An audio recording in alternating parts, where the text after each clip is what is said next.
موسیٰ علیہ السلام بنی اسرائیل 400 سال علماء سے سنا اللہ نے فرعون کو جو ہے نا عمر دی 400 سال بنی اسرائیل کے اوپر ظلم کرتا تھا.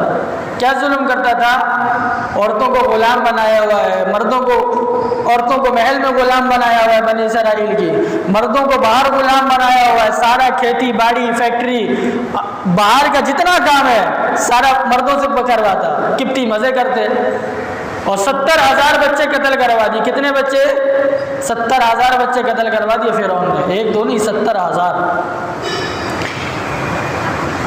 پھر موسیٰ علیہ السلام کے سمجھایا ایمان لے کر آؤ, اللہ فرعون سے نجات دے گا.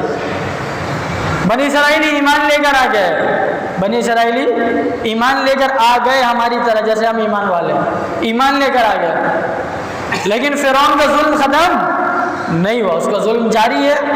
عورتوں کو غلام, مردوں کو غلام, بچوں کو قتل, اور مسلط ہے اور ظالم بنا ہوا ہے, مار رہا ہے, سب کچھ کر رہا ہے. بنی اسرائیل موسیٰ علیہ السلام کے پاس آئے کہ اے موسیٰ, آپ نے کہا تھا کہ ایمان لے کر آ جاؤ, اللہ تعالیٰ فرعون سے آزادی دے دے گا اور فرعون کو ظلم ختم ہو جائے گا, لیکن ایسا تو نہیں ہوا.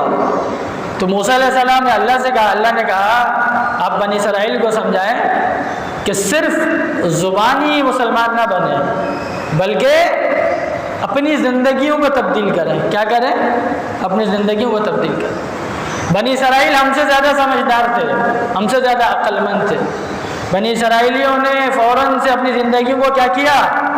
تبدیل کر لیا. موسیٰ علیہ السلام کے طور طریقے کے مطابق, ان کے سنت کے مطابق, ان کے طریقے کے مطابق زندگی, فوراً سے زندگی کو تبدیل کیا. پھر اللہ نے کیا کہا؟ دھرنا دو, جا کے احتجاج کرو, ریلی نکالو, فوج تیار کرو. کیا کہا اللہ نے؟ ہاں, جو آپ کو میں نے کہا تھا آپ نے کر لیا, آپ کی قوم نے کر لیا, اب میں جانوں اور فرعون جانے. آپ بنی اسرائیل کو لے کر نکل جائے راتوں رات. موسیٰ علیہ السلام سارے بنی اسرائیلیوں کو لے کر نکل گئے. اللہ نے کیا کہا؟ میں جانوں اور فرعون جانے.